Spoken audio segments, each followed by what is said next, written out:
Pedro Sánchez responde a Pablo Casado y Santiago Abascal. En medio de su intervención, le interrumpe a gritos un diputado de Vox.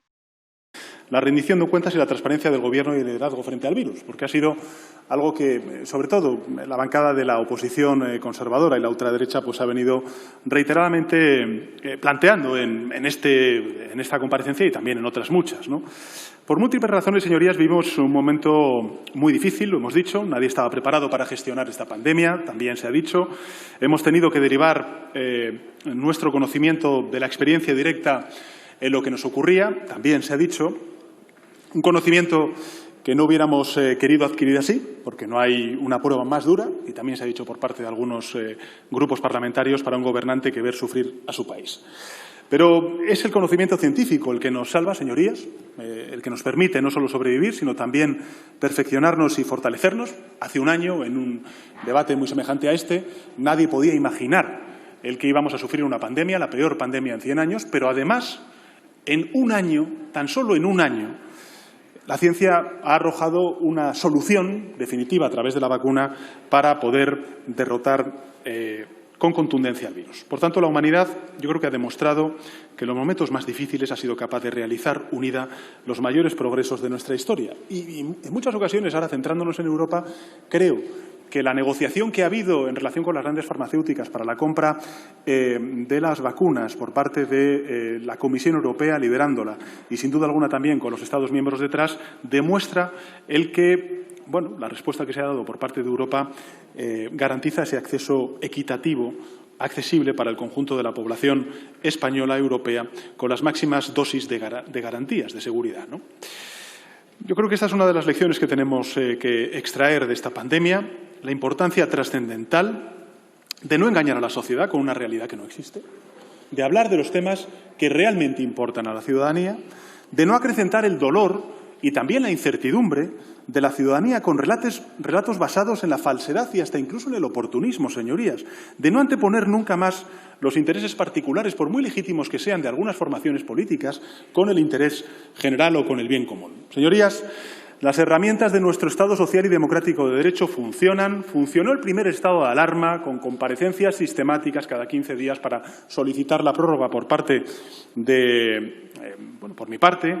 Está funcionando este segundo estado de alarma, está funcionando la estrategia estatal, está funcionando, señorías, la estrategia de vacunación en el sentido de que nos hemos anticipado, hemos trabajado con las comunidades autónomas, con expertos vinculados con múltiples disciplinas. Ha sido aprobado por el Consejo Interterritorial. Hemos ido con Alemania, los dos primeros países que hemos aprobado, señorías, una estrategia estatal, nacional de vacunación. No sé muy bien por qué aquí de repente se sube alguien a la tribuna a decir que no hay una estrategia nacional de vacunación, pero es que no se leen el BOE, es que no leen los acuerdos del Consejo de Ministros, señorías.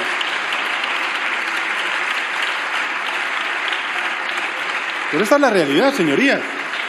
Es una realidad incontestable, es una realidad también que atestigua con cifras la rendición y la transparencia que ha caracterizado a este Gobierno en la gestión de la pandemia. Pues claro que sí, señorías. Escuchen ustedes las cifras. Hasta el 30 de noviembre se han realizado 48 comparecencias públicas en total. A ustedes no les gustarán, pero 48 comparecencias públicas, 305 turnos de preguntas, silencio, por favor. 776 respuestas.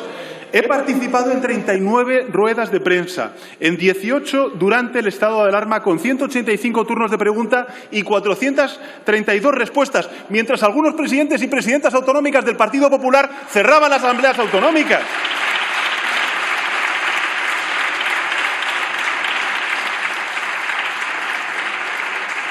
He participado en 27 comparecencias en el Congreso de los Diputados con 21 sesiones de control, 9 durante el estado de alarma.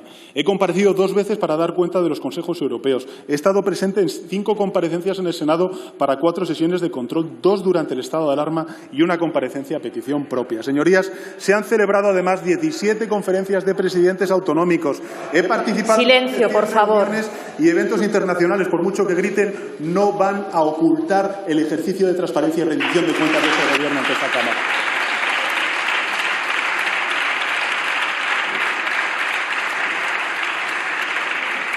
He participado en más de 100 reuniones y en eventos internacionales, entre ellas el G20, consejos europeos, encuentros con jefes de Estado, con gobiernos europeos, con la Asamblea General de Naciones Unidas. El Gobierno ha llevado a cabo más de 1000 reuniones internacionales, más de 1400 reuniones con instituciones y organismos de todo tipo y de todos los sectores. Se han celebrado 59 consejos de ministros, 22 de ellos durante el estado de alarma. Del total, 45 han sido ordinarios y 14 extraordinarios. Suman 197 reuniones del Ministerio de Sanidad con 59 del Consejo Interterritorial del Sistema Nacional de Salud, 18 conjuntas con Agricultura, Educación y Cultura y Política Universitaria. Se han celebrado 215 reuniones de las diferentes conferencias y comisiones sectoriales, incluyendo reuniones conjuntas de Sanidad con Agricultura y Educación. Estos números, señorías, si simbolizan algo, es el ejemplo de coordinación, de cooperación, de cogobernanza a nivel nacional e internacional para gestionar la peor crisis de nuestra historia en el último siglo, la mayor pandemia en los últimos 100 años. Señorías, existe, y yo no lo niego, existe, pues claro que sí, pues claro que existe un amplio terreno para el debate y para la interpretación de los hechos, de los datos, de las cifras. Si eso es lo que se espera de un debate parlamentario de esta Cámara. Pero si queremos salir adelante y hacerlo más fuertes, hacerlo más unidos, que yo creo que es lo que pide la ciudadanía a sus representantes públicos, es absolutamente fundamental que respetemos al menos la realidad irrebatible de los hechos. Podemos opinar sobre la gestión pasada, sobre la situación actual, pero antes estamos obligados a conocer los datos, a reconocer lo que estamos haciendo. Señorías, dejen que vaya al detalle muy brevemente en algunos aspectos importantes para el futuro. En primer lugar, ya se ha completado la adjudicación de los 11 lotes que contempla el acuerdo marco para la compra de material sanitario frente a la COVID-19. Hay 2.340 rastreadores de las Fuerzas Armadas activos y se puede llegar a disponer de una forma inmediata de un total de 4.415 rastreadores que provee el Ejército en nuestro país. El 99,4% de los grupos escolares prosiguen sus clases sin cuarentenas. Hasta el 3 de diciembre las comunidades autónomas han realizado más de 24 millones de pruebas. Es decir, se han realizado 406,51 pruebas diagnósticas por cada 1000 habitantes. Ese es el esfuerzo que está haciendo el Gobierno de España y los gobiernos autonómicos. España ha adquirido más de 100 millones de dosis de la vacuna desarrollados por 5 de las 6 farmacéuticas con los que la Comisión Europea ha llegado a un acuerdo. Se han contribuido con 125 millones de euros en 2 fondos internacionales para promover el desarrollo y el acceso equitativo a la vacuna por parte de países que no tienen acceso a la vacuna. Ese es el ejercicio de solidaridad que está haciendo también el Gobierno de España. La farmacéutica Moderna ha realizado, o mejor dicho, ha elegido a los laboratorios Rovi de Madrid para envasar hasta 600 millones de dosis de su vacuna destinados en el mercado europeo, asiático, canadiense y parte del americano. Los 11 proyectos españoles de vacunas ya han iniciado los ensayos clínicos en animales. Y quiero destacar, bueno, pues algunos de esos proyectos, como el del profesor Esteban, que ha demostrado que protege al 100% de los animales infectados. Además, otros 4 proyectos de vacunas están muy avanzados y yo creo que podríamos llegar a esos ensayos clínicos en los primeros meses de 2021. Y esto es muy importante, señorías, no solamente porque estamos apostando por la investigación española, sino porque podemos llegar a lograr tener una vacuna patentada, digamos, con recursos públicos. Los nuevos presupuestos, señorías, suponen el mayor presupuesto, me lo decía antes, me lo recordaba la ministra de Hacienda, de la historia para la ciencia y para la innovación. Aquí se está diciendo, queremos el 2% del Producto Interior Bruto. ¿Pero qué han hecho ustedes durante los últimos 7 años cuando gobernaban? Si ha sido recortar y precarizar precisamente las carreras laborales de los científicos y los investigadores en este país. ¿Pero qué lecciones van a dar ustedes? Se han aumentado en partidas no financieras un 59,4% con respecto al año 2020. Esta es la realidad, señorías. Los hechos, los datos, las cifras. Porque nuestro sistema público, nuestro estado del bienestar ha demostrado ser el mayor muro que protege o que nos protege frente a cualquier adversidad, se llame como se llame y singularmente ante pandemias. Señorías, se ha evitado por parte de la oposición, que claramente no lo reconoce, pero es así, que el estado de alarma, que es un instrumento perfectamente constitucional y por tanto legítimo, funciona. Funciona. Tanto es así que el señor Casado dice, no, oye, nosotros lo aprobamos 4 veces. Pero, hombre, vamos a ver, señor Casado, ustedes han opuesto al estado de alarma y han llegado a decir del estado de alarma que es una dictadura constitucional, lo cual es un oxímoron. O es dictadura o es constitución, pero las dos cosas a la vez es imposible, señor Casado. El estado de alarma funciona. Salva vidas, salva empleo, defiende la salud pública. Por ejemplo, se habla de... Tampoco entiendo muy bien cuando se dice, no, por parte de la señora Arrimadas, no, es que el señor Sánchez no... Pero vamos a ver, si estamos aprobando el estado de alarma, ha sido un Consejo de Ministros quien lo ha aprobado. Señoría, si los presidentes autonómicos son las autoridades delegadas, ¿por qué no habla usted con el señor Aguado, al cual tanto reivindica? O con el señor Marín o con el señor Igea, y que le digan, oye, ¿qué es lo que están haciendo los presidentes o presidentas autonómicos en las comunidades autónomas que ustedes están gobernando con ellos y con la ultraderecha, señora Arrimadas? Pero fíjese, ese estado de alarma, pues claro que define unas normas generales para el conjunto del país y luego unas normas específicas para las comunidades autónomas que desarrollan esas decisiones en función de su realidad y la evolución epidemiológica. Pero si además es que, lo hemos dicho en muchas ocasiones, si ya sabemos cómo hay que frenar la curva de contagios, si lo sabemos que hay que limitar la movilidad, sabemos que hay que limitar el número de contactos con personas ajenas, digamos, al núcleo familiar. Sabemos, señorías, que es mejor quedarse en casa que salir, salvo para las cuestiones que tengan que ser necesarias. Bueno, pues esto es así. Miren, por ejemplo, la limitación del movimiento territorial. El 70% de los territorios mantienen el cierre perimetral como medida de protección. Bueno, esta semana se ha anunciado, por cierto, por parte de algunas comunidades autónomas en los próximos días, pues, que se va a producir una reducción mayor de las limitaciones a nivel municipal en distintas comunidades autónomas, en Murcia, en Cantabria, en el País Vasco. Pues es lógico, señorías. Es lógico. Silencio, por favor. Un pequeño repunte de la curva de contagios, de la incidencia acumulada, y tenemos que poner en marcha esas medidas. Hay alguna portavoz, en este caso la señora Ezpurua, que dice que tenemos que aprender precisamente de lo que le ha ocurrido en verano. Y es cierto, y yo creo que este estado de alarma y las comunidades autónomas, todos hemos aprendido del verano. O si no, ¿por qué estamos limitando precisamente la movilidad interterritorial? Hoy hay un acuerdo, por ejemplo, en el Plan de Navidad, en donde las comunidades autónomas, ¿qué es lo que han dicho? Que mantienen el cierre perimetral de todas y cada uno de los territorios, de sus comunidades autónomas. Bueno, salvo la presidenta de la Comunidad de Madrid, que dice que no, que la libertad es que se pueda mover uno como quiera en plena pandemia. Eso, señoría, es así. Es así. Se ha limitado la libre circulación de personas en horario nocturno, se ha limitado, como he dicho antes, las reuniones. Hay limitaciones claramente en la hostelería. Por cierto, señora Borràs, nosotros estamos elaborando efectivamente un plan serio para ayudar al sector horeca. Lo que no vamos a hacer es lo que ha hecho la Generalitat de Cataluña, que decir que abre la ventanilla para que los primeros 1000 autónomos tengan prestaciones y el resto ninguna. Nosotros vamos a ayudar a todos los autónomos, como estamos haciendo, por ejemplo, con la prestación por cese de actividad extraordinaria, que en el momento más duro, más difícil del confinamiento, logró ayudar a más de 1,5 millones de trabajadoras por cuenta propia. Eso es lo que hace el Gobierno de España y eso, pues, es lo que hacen otros gobiernos, en este caso, en coalición con ustedes.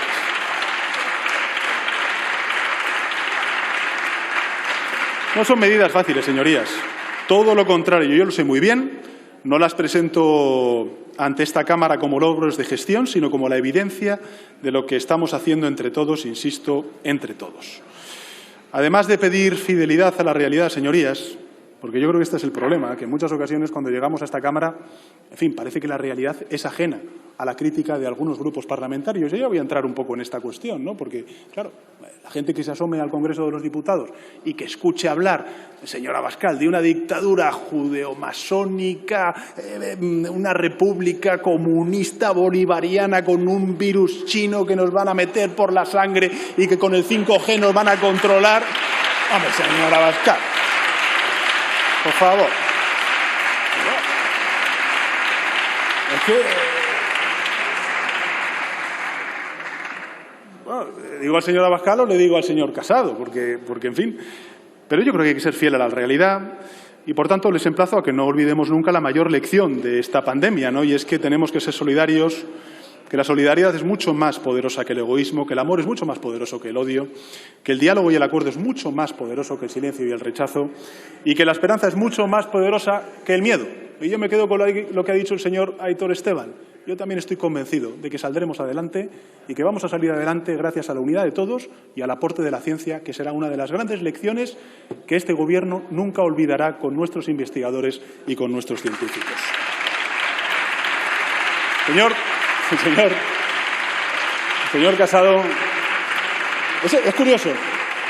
Es curioso lo del señor Casado, porque, oye, es que busca cualquier tipo de motivo para confrontar conmigo, hasta incluso las Navidades. Señor Casado, felices fiestas, feliz Navidad, hágaselo mirar. Hágaselo mirar, hombre. Hágaselo mirar. Felices fiestas.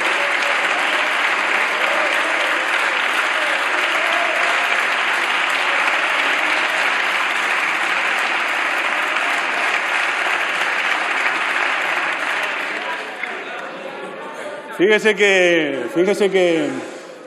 Silencio, por favor. Señorías, felices fiestas también para ustedes, señorías.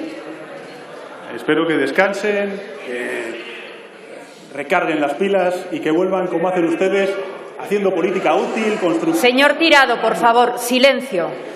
Pero decía en mi primera intervención, señor Casado, que bueno, había que analizar los resultados de la lucha contra la pandemia a raíz de la aprobación del estado de alarma y después pues tratar los consejos europeos. Y sucede siempre algo curioso cuando luego yo escucho al señor Casado, ¿no? Porque, en fin, hay una coincidencia de las instituciones europeas y sus preocupaciones con las preocupaciones del Gobierno de España y también con las preocupaciones del ciudadano común, del ciudadano de a pie, ¿no? A ver, vamos a recordarlas. ¿Qué le preocupa al ciudadano a pie? Pues al ciudadano a pie le preocupa la salud suya, la de sus familiares, la de sus seres queridos. Le preocupa, pues lógicamente, qué va a pasar con su empresa, qué va a pasar con su trabajo. Le comprueba también pues que hay aspectos de la vida que han cambiado, que se han transformado como consecuencia pues de la digitalización. Se encarga también de formarse para tener esas habilidades que garanticen el que pueda encontrar un puesto de trabajo en caso de estar desempleado o permanecer en el puesto de trabajo o hacer más competitiva su empresa. En fin, pues se interesa por el medio ambiente, sobre todo la gente joven, señor Abascal. Hay gente joven, mucha gente joven que se interesa por el medio ambiente. Por los efectos del cambio climático, piensan también cuál es el futuro que le van a dejar a sus hijos, a sus nietos, si va a ser un futuro con más oportunidades, con menos, con un planeta más sostenible o no. Siguen con atención también pues, las noticias en los telediarios, las amenazas terroristas, lo que ha pasado desgraciadamente en Alemania, en Francia, en Austria. ¿De qué tratamos en consecuencia, señorías? Y le agradezco, le he dicho antes al señor Esteban, le agradezco que sea, en fin, un diputado que cuando suba a la tribuna, ¿estamos a roles o estamos a cetas? Pues estamos a lo que estamos al Consejo Europeo, estamos al estado de alarma y no a este potaje, como decía el señor Quevedo, de cosas que se están diciendo, ¿no? Pero, ¿de qué tratamos en los consejos europeos? Pues tratamos de estas cosas que le preocupan a la ciudadanía, pues de la lucha contra la pandemia, de la compra de la vacuna, de cómo vamos a coordinar la vacunación en nuestro continente. Lo decía en mi primera intervención, no ha merecido ningún comentario por parte del líder de la oposición. ¿Está de acuerdo el líder de la oposición o no en que Europa vaya coordinada, por ejemplo, en la estrategia de vacunación? Bueno, la señora Arrimadas es que ni se ha enterado de que llevamos ya semanas aprobando una estrategia estatal de vacunación. Pero bueno, este es el problema, que aquí se viene y no se preparan los temas. Pero en todo caso, estas son las cosas de las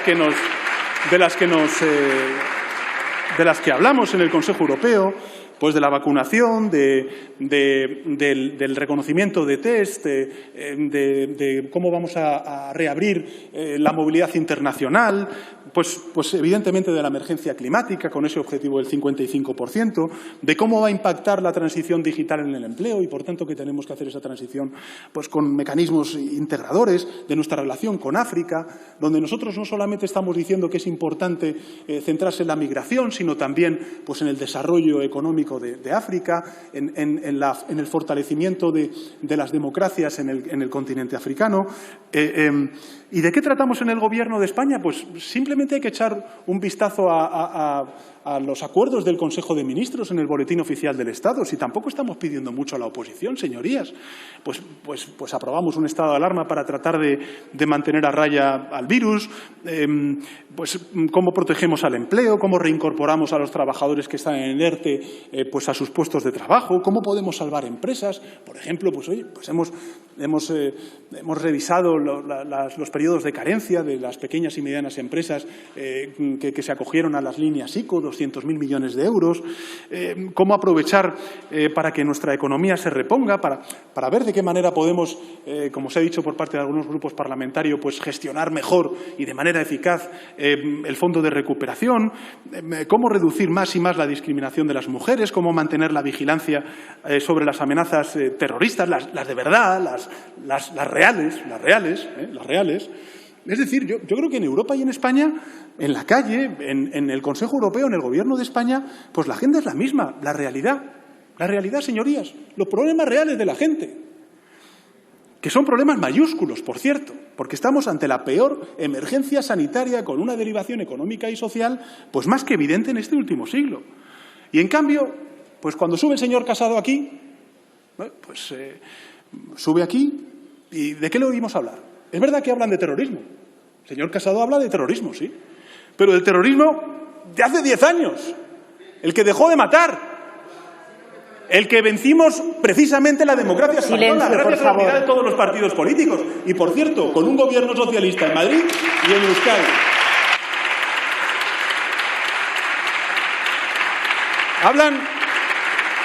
Hablan de señor Casado. Bueno, que el señor Casado habla de la libertad, ¿no?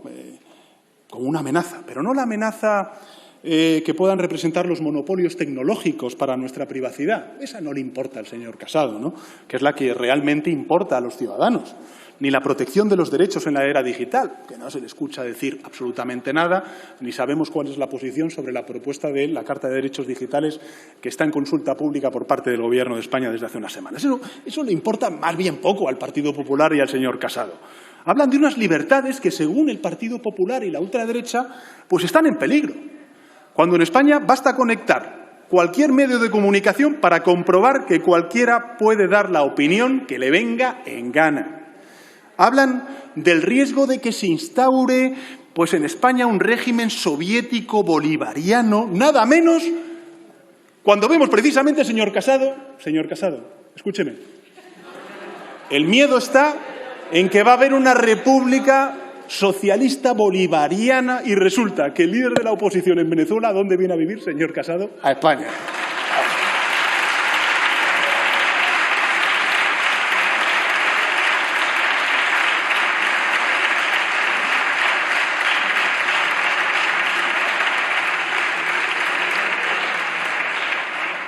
Hablan de riesgos de la Constitución. La Constitución española, esa que no votaron, Cuando aquí los únicos artículos de la Constitución que se incumplen son los de la renovación del Consejo General del Poder Judicial, el Defensor del Pueblo y el Tribunal Constitucional. Es curioso. Es curioso porque, no sé, debe ser que ellos tienen una Constitución específica, en la que dice, el artículo 122 de la Constitución, que solamente se renueva el Consejo General del Poder Judicial cuando ellos están en el Gobierno. Si están en la oposición, señor Casado, bueno, lo que es de nota es que diga que soy yo el que bloquea la renovación del Consejo General del Poder Judicial, ¿ya? En fin, señorías, señor Casado, en Europa y en España, en el Gobierno y en la calle, la agenda es la misma. La agenda de la realidad, de los problemas reales de la gente. ¿Y sabe lo que pasa, señor Casado? ¿Sabe cuál es su agenda? Su agenda es una agenda lunática. Es una agenda lunática, sí. Una agenda lunática con problemas fantásticos. Niños amenazados por los profesores y protegidos por su PIN parental. Un estado de alarma que, según ustedes, es el pretexto para implantar una dictadura que nadie ve por ninguna parte. En definitiva, una agenda lunática donde para ustedes España no es una de las mejores 20 democracias del mundo, sino que corre el riesgo de caer en un régimen social comunista judeomasónico bolivariano. Fíjense, señorías, ha habido cosas graves que han pasado. Lo que pasa es que como todo queda muy siempre, muy rápidamente pasa, pero el señor Casado ha llegado a decir lo siguiente, y cito textualmente.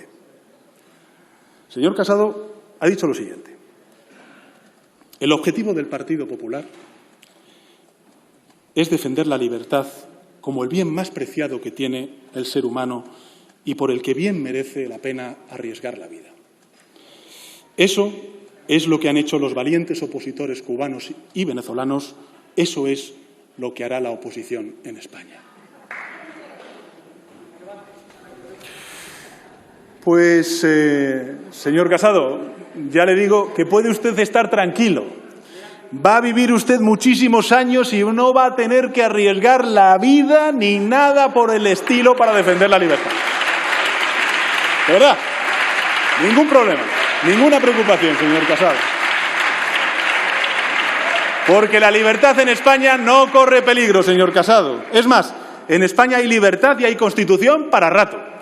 Así que no va a haber ni dictaduras socialcomunistas bolivarianas ni dictaduras franquistas avaladas por aquellos socios con los cuales ustedes gobiernan en distintas autonomías. Ah, por cierto. Yo le hago una pregunta, señor Casado. ¿Quién pone más en riesgo la democracia? ¿Quién la pone más en riesgo? ¿Un gobierno legítimamente elegido por esta Cámara, silencio, por favor, o una presidenta autonómica, la de Madrid, que defiende punto por punto la carta de unos militares retirados llamando al golpismo en nuestro país?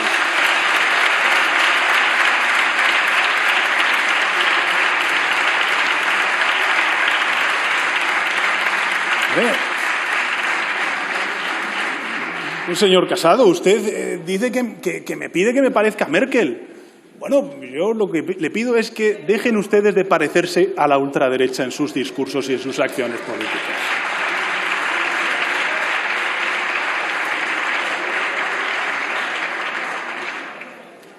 Dice, oye, yo hay una cosa, señora Abascal, pues mire, una de las cosas que le agradezco, señora Abascal, es que usted por lo menos habla claro y felicita a Orbán. Tengo, y luego lo diré, bastantes discrepancias respecto al resultado de este Consejo y las razones que usted esgrime para felicitar a Orbán. Pero el señor Casado no lo dice, pero con la boca pequeñita apoya a Orbán. Va dando clases de moderación el señor Casado.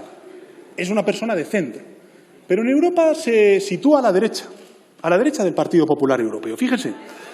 Sí. Es que a lo mejor ustedes no lo saben. No lo saben ustedes, pero yo se lo voy a decir. Sí, mírenlo. Señorías, por favor. Yo creo que es interesante que... Les he pedido silencio reiteradamente. Se lo vuelvo a pedir. Yo quiero que... Señor Ledesma, señora Pruens, señora Beltrán, señora Riolobos, les pido silencio, por favor.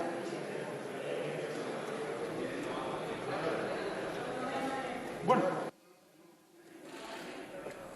85 eurodiputados del Partido Popular Europeo votaron a favor de la resolución del Parlamento Europeo sobre el aborto en Polonia, en defensa de unos supuestos derechos de las mujeres que parece que se ponían en riesgo si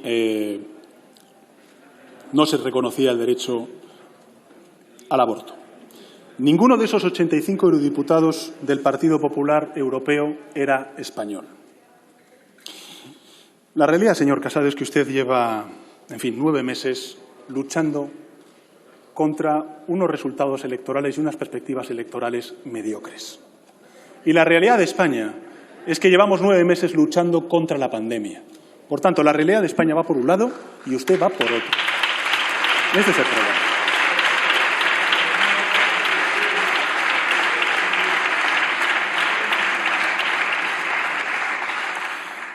10 meses después sigue equivocándose, por tanto, de enemigo, señor Casado. El enemigo no es el Gobierno de España. Yo no soy su enemigo, señor Casado. El enemigo es el virus. Es el adversario de la precariedad. El enemigo son las grandes consecuencias de esta pandemia que van a agravar, lógicamente, las desigualdades.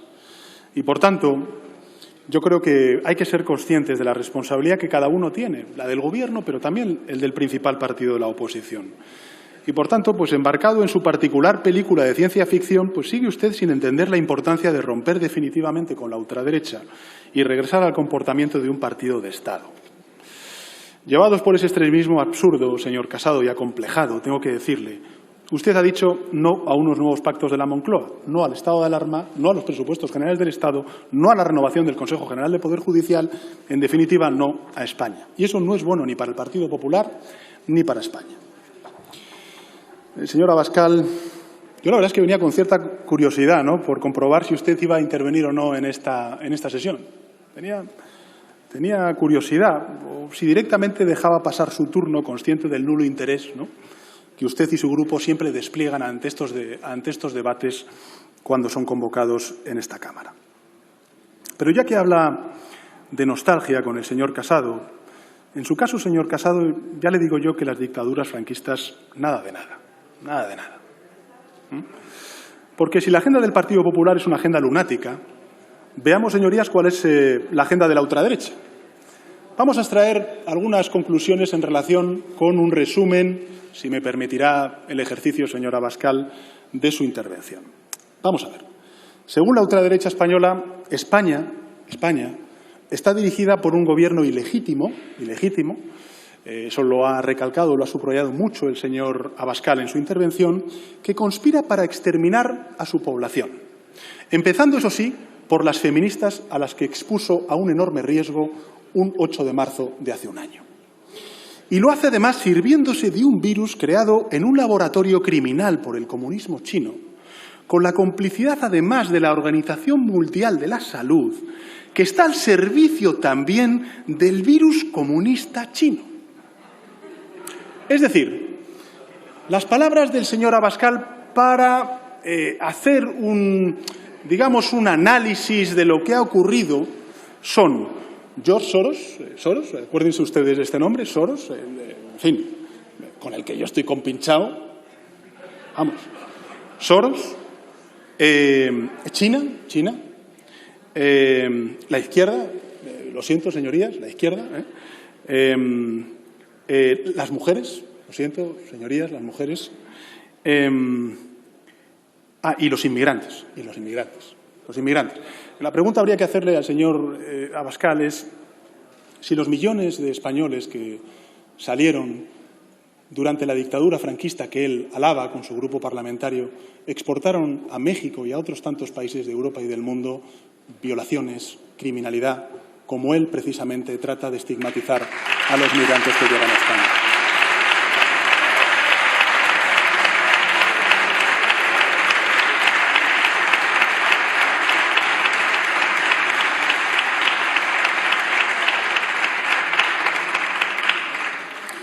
Por cierto, que estamos hablando de vacunas y es curioso que precisamente la empresa BioNTech, con la que ha estado haciendo las investigaciones e innovando con esa nueva técnica de vacunación, una gran farmacéutica como Pfizer, hayan sido precisamente 2 turcos emigrados de su país de origen a Alemania.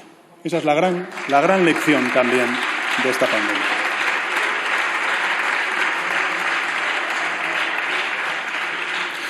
Por tanto, señor Abascal, en fin, es que si la agenda del PP es lunática, su agenda es directamente marciana. Marciana, señor Abascal, ¿qué quiere que le diga? Yo no les pido ni a usted ni al señor Casado que coincidamos en las soluciones a los problemas reales, pero al menos hablemos de los problemas reales. Regresen ustedes 2 a la tierra y empecemos a hablar de los problemas reales y las soluciones reales de los desafíos que tenemos por delante. Bueno, señor Echenique, en fin, yo le agradezco muchísimo el tono, el planteamiento que ha hecho. Silencio, por favor. Es evidente que somos 2 fuerzas políticas distintas, que tenemos tradiciones políticas distintas. Es verdad que tenemos un proyecto en común. Yo creo que es importante reivindicar la unidad y la ilusión ante el futuro que tenemos por delante. Lo fundamental, señorías, más allá de la disparidad de criterios y que podamos reflejar en algunos debates, lo fundamental yo creo que es que estamos de acuerdo en lo verdaderamente importante, y es en solucionar los problemas reales de los españoles, superar la pandemia, reactivar la economía, dar amparo a aquellos que más están expuestos a los efectos de la crisis, y en ese sentido yo creo que tenemos que trabajar tanto los grupos parlamentarios como el Gobierno de España. Al señor Rufián, bueno, comentarle varias cosas en relación con Estados Unidos y la reflexión que ha hecho. Bueno, yo creo que España ha hecho un ejercicio de reivindicación, o al menos este Gobierno, ¿no?, del multilateralismo. Yo creo que es una muy buena noticia que Estados Unidos haya anunciado que vuelve al Acuerdo de París, que vuelva a confiar en la Organización Mundial de la Salud, que vuelva también a algunos comités que abandonaron, como el Comité de Derechos Humanos en Naciones Unidas. Yo creo que tenemos debates muy importantes que culminar en el año 2021. Uno de ellos, por ejemplo, es todo lo que tiene que ver con las tasas, con la imposición a las grandes corporaciones tecnológicas.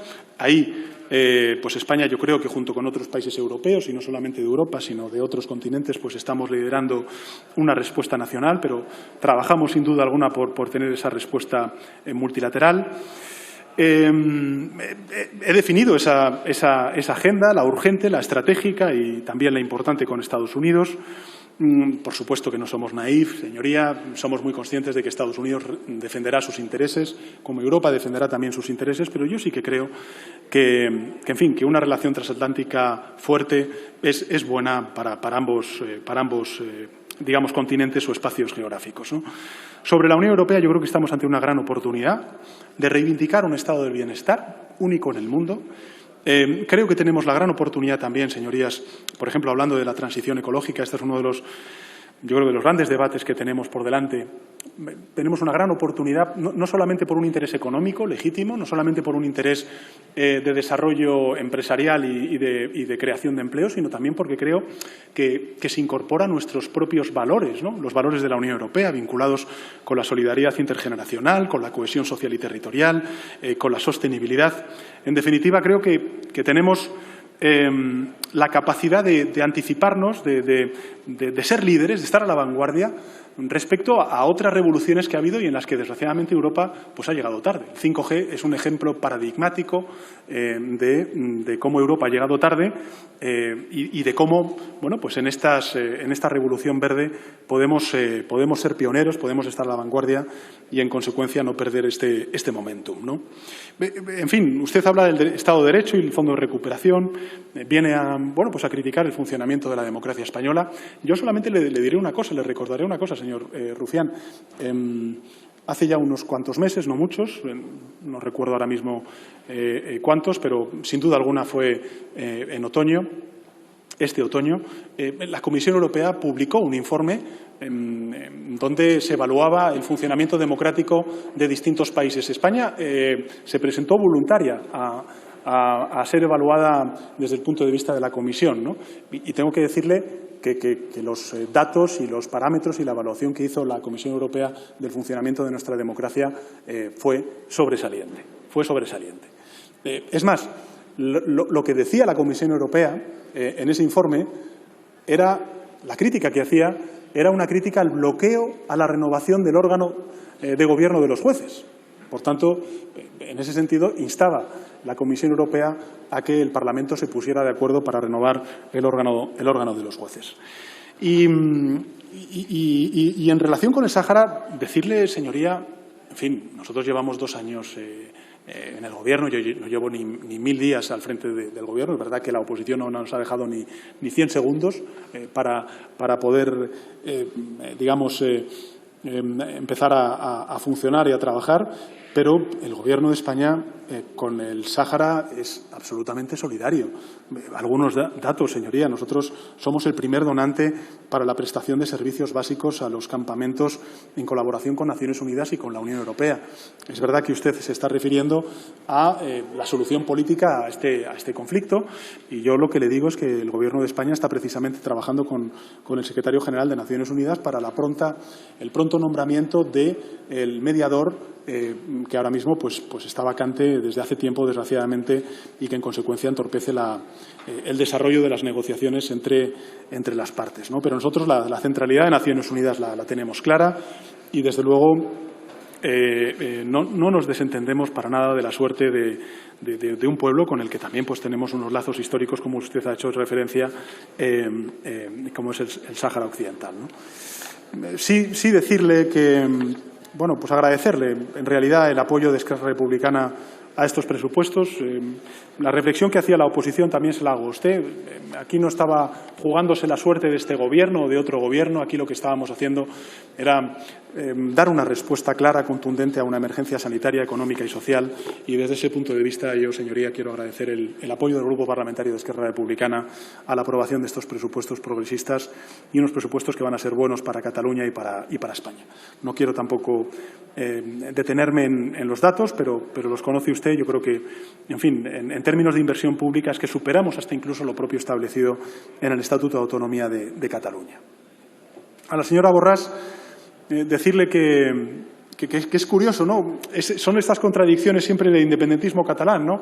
Por un lado reafirman su autogobierno, la capacidad de su autonomía, la fortaleza del autogobierno catalán, pero cuando vienen mal dadas la culpa siempre es del Gobierno de España, ¿no? Si no se protege a los autónomos o al sector horeca en Cataluña, eso es como consecuencia de que el Gobierno de España les roba y no porque la Generalitat de Cataluña no ponga a disposición los recursos económicos suficientes como para hacer frente a las consecuencias del confinamiento o del cierre de distintas actividades vinculadas con el sector horeca. Yo tengo que decirle, señoría, que, en fin, nosotros hemos suspendido las reglas fiscales. Es que los ayuntamientos tienen capacidad para poder ahora mismo invertir y proteger al sector horeca. Ustedes se opusieron precisamente a un Real Decreto Ley donde ampliábamos el margen financiero de los ayuntamientos. El Gobierno de España, al ver que no existía una mayoría parlamentaria que planteara un sí a esta vía, suspendimos las reglas fiscales, pero no solamente para los ayuntamientos, sino también para los gobiernos autonómicos.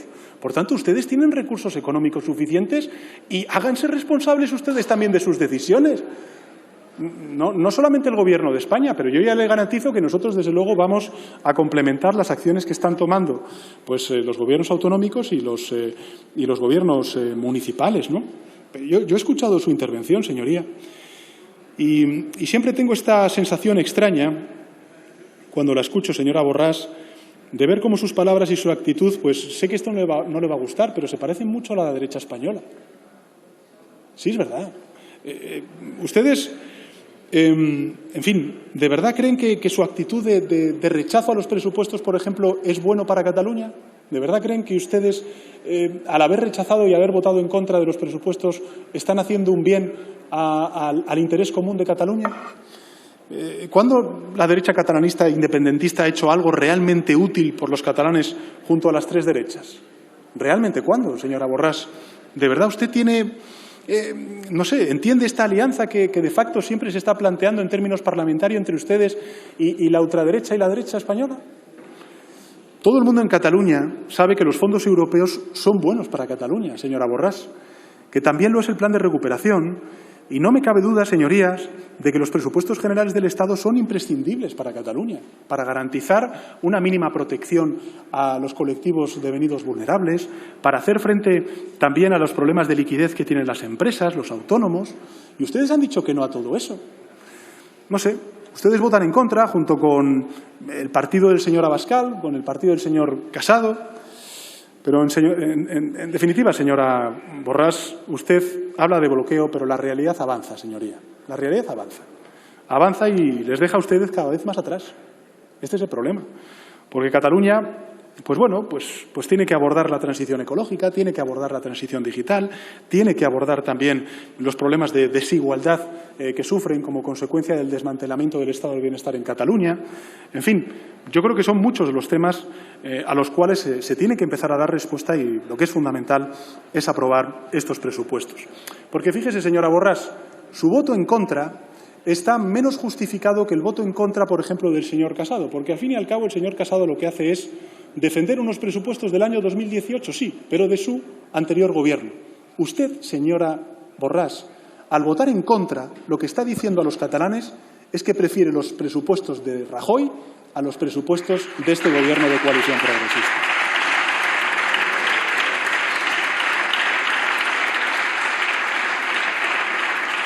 Y en ese sentido, pues yo agradezco desde la distancia, desde la discrepancia que tenemos con el grupo parlamentario del PDeCAT, tenemos muchísimas y enormes diferencias y discrepancias en el ámbito catalán de cómo resolver la cuestión catalana.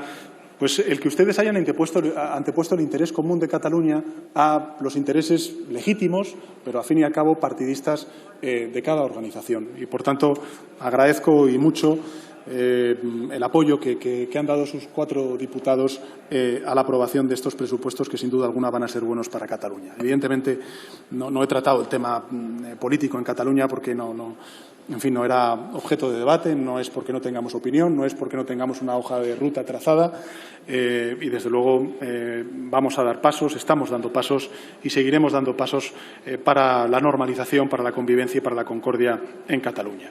Le agradezco también el apoyo al estado de alarma. En fin, yo creo que, bueno, que tenemos pendiente el plan Horeca, que lo vamos a aprobar en breve.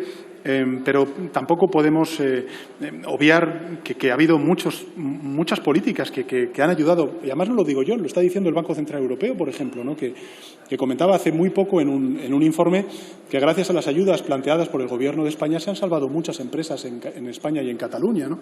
En fin, las líneas ICO, las prestaciones por cese de actividad, la extensión al 31 de enero de los ERTEs, el ingreso mínimo vital. Hay señorías que critican con razón el que no lleguemos todavía a los 800.000 hogares, pero que es el planteamiento que nos habíamos hecho, pero también háganse cargo de las dificultades que tiene el Gobierno de España, porque los gobiernos autonómicos que llevan años y más años gestionando precisamente estas rentas de inserción en cada uno de los territorios y comunidades autónomas no han llegado ni de lejos en tan breve espacio de tiempo al número que ha llegado el Gobierno de España. ¿Esto es autocomplacencia? No. ¿Nos conformamos con estos datos? Tampoco. Pero lo que sí que está claro es que es evidente que el Gobierno de España está haciendo mucho en muy poco tiempo para llegar al mayor número de hogares posible. Para luchar contra la pobreza infantil y también creo que es importante y agradecerle de nuevo su apoyo a los presupuestos, el que en estos presupuestos se planteen, se prevean 3.000 millones de euros precisamente para financiar la extensión de este ingreso mínimo vital a los colectivos que lo necesiten. Usted me habla del MEDE, me dice que por qué no utilizamos el MEDE. Bueno, yo es que creo que ahora mismo con las condiciones financieras que tenemos en el mercado de deuda, gracias al Banco Central Europeo y también a la confianza que los inversores tienen en la capacidad de la economía española de recuperarse, creo honestamente que no es necesario. El MEDE tiene sus condicionalidades y ahora mismo el mercado financiero tiene también las suyas y evidentemente yo creo que podemos seguir trabajando en esa dirección, ¿no? Al señor Errejón le agradezco mucho las críticas constructivas, el tono, también la profundidad de sus intervenciones. En fin. Usted habla de que han sido insuficientes las medidas que hemos puesto en marcha, que están a medio camino. Bueno, es verdad que se pueden ver las cosas con el vaso medio lleno o medio vacío. Yo creo que el Gobierno de España ha hecho un esfuerzo extraordinario en términos de cifras agregadas macroeconómicas. El salto de deuda pública que estamos dando en términos de PIB creo que es bastante elocuente de lo que está haciendo el Gobierno de España por rescatar y salvar empresas, por rescatar y salvar empleos, por ayudar a quienes más lo benefician. Realmente creo que al Gobierno de España se le puede criticar muchas cosas, pero no se nos puede criticar la ambición climática. Este es un Gobierno comprometido con la ambición climática, con la transición ecológica. Este es un Gobierno que ha creado por primera vez en la historia democrática de nuestro país una vicepresidencia sobre transición ecológica y sobre reto demográfico. Es un Gobierno que ha planteado el 55% al menos de reducción en 2030, anticipando los objetivos de ambición climática, lo cual no solamente es bueno desde el punto de vista europeo, sino también, y se lo cuento además como una anécdota, en mi interlocución con el sector privado, el sector de la automoción, el sector energético, el sector de la vivienda, estaba muy pendiente de esa decisión que iba a tomar el Consejo Europeo, porque es una decisión tan contundente que evidentemente ya alinea al sector financiero y a los distintos sectores productivos en un objetivo muy ambicioso como es la reducción, al menos, no es en un 55%, sino al menos en un 55% en 2030 para cumplir con los acuerdos de París. El plan de recuperación y resiliencia, señor Errejón, incluye un 37%. Es que es un 37%. Yo le diré una cosa. Yo he tenido reuniones con la presidenta de la Comisión Europea y de las cosas que ha reconocido públicamente sobre el esfuerzo que está haciendo España en la planificación de esa transición ecológica es que somos de los países que mayor porcentaje estamos vinculando a lo verde, ¿no? Un 37% de los 72.000 millones de euros para los años 21 y 23 van a ir destinados a inversiones verdes, ¿no? Si hoy se coge usted la portada del Financial Times, simplemente por poner ese ejemplo, verá usted el interés de muchos inversores extranjeros y también el compromiso de grandes empresas españolas precisamente en hacer una transición sólida, solvente, sostenible de un importante sector industrial en nuestro país como es el sector de la automoción hacia la fabricación de vehículos eléctricos. Los presupuestos contemplan 2.425 millones de euros en 2021 para invertir en infraestructuras medioambientales. Incluyen 601 millones de euros del mecanismo de recuperación y resiliencia destinados a conservar y a restaurar ecosistemas marinos, terrestres, a nuestra biodiversidad, que yo sé que es uno de los temas que a usted le preocupa y que preocupa también, lógicamente, al Gobierno. No se habla muchas veces de la biodiversidad, pero este es un Gobierno que lo ha centrado también como uno de los elementos centrales en el plan de recuperación. Señorías, ¿podrían guardar un poco de silencio, por favor? Y en relación con el ingreso mínimo vital, pues evidentemente decir un poco lo mismo que le he comentado al señor Rufián, ¿no? Pero le agradezco tanto el apoyo como el tono de sus intervenciones, ¿no? Al señor Baldoví, yo es que estoy completamente convencido de lo que usted ha dicho y le agradezco además que coincidamos en esto. Yo creo que las Navidades, no recuerdo quién, me parece que era la portavoz de Bildu, la señora Izpurúa, cuando hablaba de que había que salvar vidas y no salvar las Navidades, si me permite esta licencia de reinterpretar lo que usted dice, pero yo creo que todos estamos de acuerdo que lo que tenemos que hacer es garantizar la seguridad. El mejor regalo es darnos seguridad y en eso va a estar el Gobierno de España y me consta el ministro de Sanidad y la ministra de Política Territorial, ¿no? Coincido con usted en la cogobernanza de los fondos, pero también yo creo que todos tenemos que ser muy conscientes, y lo digo por algunas de las cosas que ha dicho el portavoz del Partido Nacionalista Vasco, también usted, señor Baldoví, tenemos que ser muy conscientes de que, uno, lo he dicho en muchas ocasiones, es un instrumento nuevo. Dos, los proyectos van a ser calificados como aptos o no aptos por parte de la Comisión Europea si son proyectos, que trascienden las fronteras regionales o territoriales. No podemos caer en el localismo. Entiendo que hay proyectos punteros, señeros. Antes el señor Mazón hablaba de la Pasiega en Cantabria, que es un proyecto que ha aunado y ha concitado pues, la unanimidad de los sindicatos, de los empresarios, de la academia universitaria. Pero no podemos caer en el localismo porque entonces estaremos haciendo un mal uso precisamente de esos fondos. Creo que hay que dar una mirada valenciana, lógicamente, a estos fondos porque hay una realidad diversa en nuestro país, porque nuestro país es diverso, pero tenemos que ser muy conscientes de que el ejercicio que tenemos que hacer para que la Comisión valide esos proyectos es que tienen que ser proyectos que vertebren el conjunto del país. Es más, que vertebren Europa. Porque, en definitiva, este fondo de recuperación también tiene una lógica que subyace a su existencia y es precisamente la defensa del mercado único, del mercado común, que corría el riesgo, pues lógicamente, de romperse como consecuencia de las divergencias reales, ¿no? Estoy de acuerdo en que en todo caso, las comunidades autónomas tienen que compartir la gestión. Ese es el ánimo del Gobierno de España. Estamos ahora mismo ultimando, y antes lo comentaba el señor Esteban, estamos ultimando ahora mismo el Real Decreto Ley, donde vamos a hacer una auténtica revolución administrativa. Antes se comentaba aquí que teníamos que quitar muchas trabas burocráticas. Las vamos a hacer, respetando la normativa comunitaria. Y también lo que vamos a hacer es establecer un mecanismo de gobernanza de estos fondos. Y una de las patas, que ya adelanté a la conferencia de presidentes, cuando tuvimos la ocasión de poder compartir esa conferencia de presidentes con la presidenta de la Comisión, es precisamente la conferencia sectorial que liderará la ministra de Hacienda y en la que, pues, evidentemente, van a estar todos los gobiernos autonómicos allí representados. Creo que es importante también contar con los ayuntamientos. Ustedes gobiernan con nosotros en la ciudad de Valencia. Hay políticas como, por ejemplo, la renovación urbana, que sin los ayuntamientos va a ser imposible que podamos sacar adelante en el tiempo que tenemos, en el poco tiempo que tenemos. Y, por tanto, yo creo que tendremos que ser conscientes de lo complejo que va a ser la gestión de estos fondos, pero también de lo apasionante en cuanto a la esperanza que nos abre de por fin pues, poder crear empleo, aumentar el crecimiento potencial de nuestra economía y, en definitiva, garantizar un futuro mucho más próspero al conjunto de ciudadanos, ¿no? Yo creo que es bueno que no solamente nos pensemos en los gobiernos autonómicos, sin duda alguna lo tenemos que hacer, pero también tenemos que pensar en los ayuntamientos.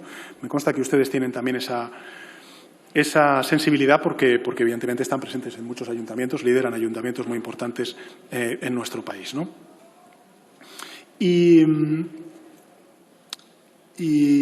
bueno, al señor Rego del Bloque Nacionalista Galego, decirle, bueno, yo creo que más o menos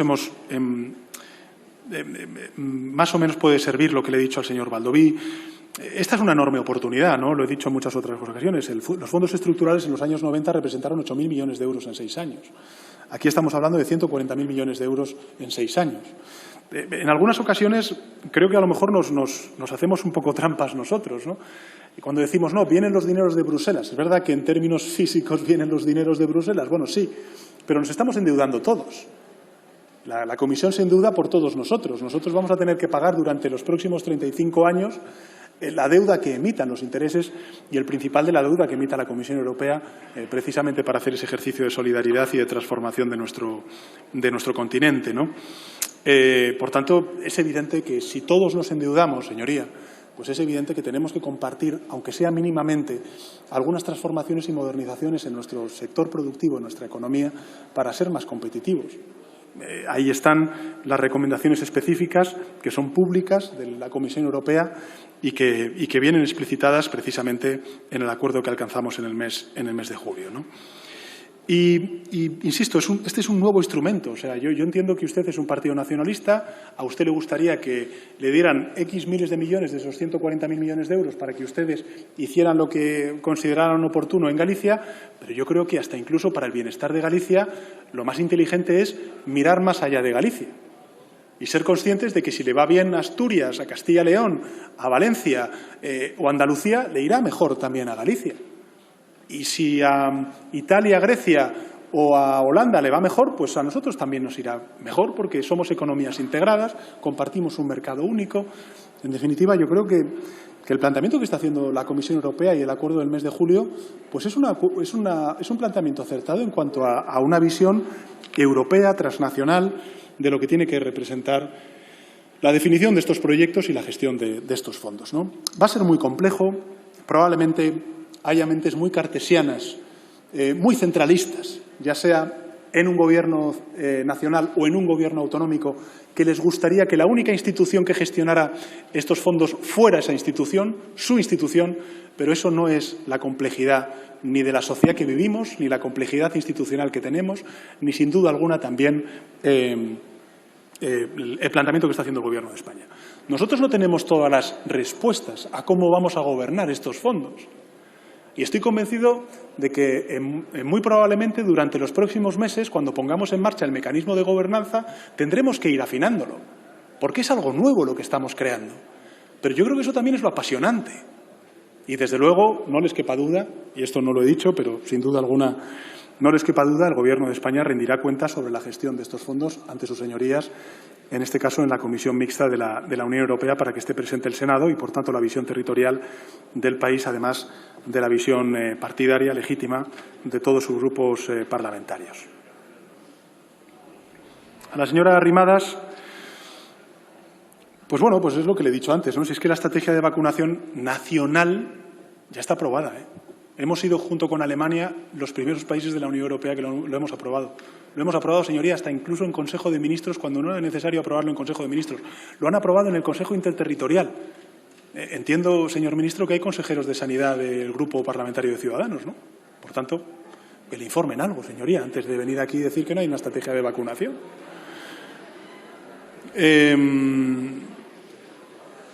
Y además ha sido aprobada con el apoyo de las comunidades autónomas, con el asesoramiento de las comunidades autónomas, de expertos. Señorías, por favor. Y siguiendo además las recomendaciones de la Comisión Europea. Por tanto, no sé muy bien cuál es la crítica, señoría. Usted me puede criticar muchas cosas, decir, con ese tono condescendiente que usted siempre destila cuando sube a esta tribuna respecto a mí, No sé, pero, hombre, un poco de humildad también por todos lados, no solamente por mi parte, también por la suya. Usted tiene 10 escaños y nosotros tenemos humildemente 120 escaños. No, lo digo más que Señor nada, de Olano, por favor, porque silencio. muchas veces da la sensación de que sube aquí, pontifica, nos dice lo que tenemos que hacer y además nos dice que no somos humildes. Usted sí lo es y nosotros no somos humildes. Autocrítica toda, señoría, autocrítica toda. El reconocimiento de errores, por mucho que usted diga que yo no he reconocido errores, he reconocido errores cada vez que he subido a esta tribuna. No solamente yo, sino también el ministro de Sanidad. Y lo seguiremos haciendo tantas veces como sea necesario. Pero humildad toda, señoría, toda, por parte del Gobierno de España.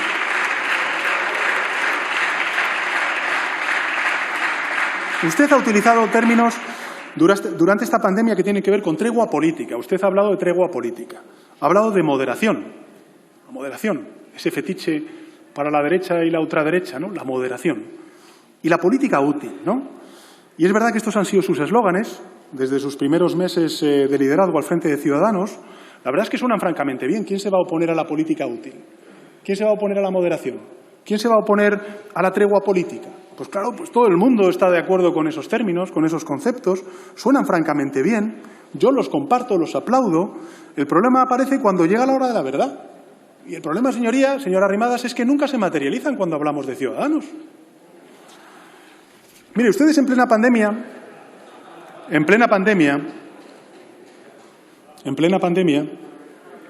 ustedes saben que hemos tendido la mano a las comunidades autónomas y a los ayuntamientos donde no gobernábamos. Lo hemos hecho. Sí lo hemos hecho, señoría. Los grupos parlamentarios socialistas se pusieron a disposición de los gobiernos autonómicos donde ustedes gobiernan junto con el Partido Popular y la ultraderecha. Por ejemplo, los acuerdos de la villa del Ayuntamiento de Madrid, donde ustedes ocupan la vicealcaldía del Ayuntamiento de Madrid. Por tanto, nosotros hemos cumplido con nuestra parte en sus términos de tregua política. Pero me hubiera gustado que Ciudadanos hubiese hecho lo mismo con los presupuestos generales del Estado. Porque cuantos más partidos, mejor, señoría. Señora Arrimadas, usted habla de política útil. Yo reconozco de nuevo sus gestos, también su trabajo, y lo hago de corazón, pero hemos tenido en cuenta muchas de las aportaciones que su grupo hicieron a los presupuestos generales del Estado y sé que a usted le consta que hemos hecho esas cesiones y hemos hecho esa negociación con su grupo y por mucho que su discurso en ocasiones parezca sugerir lo contrario, nosotros hemos tendido la mano al Grupo Parlamentario de Ciudadanos. Sabe también que hemos elaborado esos presupuestos mirando hacia Europa y en Bruselas precisamente hemos alcanzado acuerdos históricos con su familia política que usted ha puesto y ha hecho referencia aquí. Y eso a pesar de que, permítame recordárselo, señoría, durante las negociaciones sobre los fondos europeos, Ciudadanos decía en Europa, o decía, mejor dicho, que Europa no era un cajero automático. Y ahora que lo hemos logrado, pues ustedes ponen en duda su control y hablan de turbocapitalismo de amiguetes. Eso es lo que ustedes están diciendo, señoría. Expresión, pues hombre, además bastante bizarra, la de turbocapitalismo de amiguetes. Yo, permítame el comentario, no parece tampoco un gran paso en beneficio de esa tregua política, la moderación y la política útil, señoría, ni su posición, ni tampoco algunas veces las expresiones que utilizan. El Congreso, señoría, es plural, le guste a usted más o le guste menos. La misma pluralidad que permitió a su grupo incorporarse al mismo, la misma ley electoral que incorporó a su grupo a esta Cámara, a estas Cortes Generales, lo cual se traduce en la necesidad de alcanzar consensos pues muy diversos con el la amplia mirada de grupos parlamentarios que tenemos, ¿no? Nosotros les hemos invitado a sumarse a esa diversidad, junto con el resto de fuerzas políticas, a negociar unos presupuestos que yo creo que son imprescindibles para España, para los gobiernos autonómicos en los cuales ustedes gobiernan con el PP y con la ultraderecha. Nosotros no hemos puesto veto alguno, ni líneas de color rojo, ni color naranja, ni color... nosotros pusimos el semáforo en verde, señoría. ¿Y sabe qué? Pues que la razón última que hay detrás de esto es que me hubiera gustado, se lo digo sinceramente, que Ciudadanos hubiera aprobado estos presupuestos. Porque cuantos más partidos, mejor. Ustedes pues han hecho lo contrario. Nos acusan de recibir el sí de fuerzas políticas independentistas, de Bildu, pero no aclaran cuándo se aplican sus líneas naranjas y cuándo pierden vigencia, ¿no? ¿Acaso se vende Ciudadanos cuando vota a favor del ingreso mínimo vital junto con Bildu y con Esquerra Republicana? ¿O cuando hace lo mismo para regular el teletrabajo o para aprobar la ley que va a regular la eutanasia? ¿Acaso no rompió España cuando votaron ustedes no a la moción, o acaso se rompió España, mejor dicho, cuando ustedes votaron no a la moción de censura de Vox, junto con 288 diputados y diputadas de distinto signo? Yo creo que dejar a España sin presupuesto, señoría, en medio de la peor pandemia, la peor crisis en este último siglo, pues era como dejar a un barco sin timón y sin motor en medio de la tormenta perfecta, ¿no?, de este último siglo, ¿no?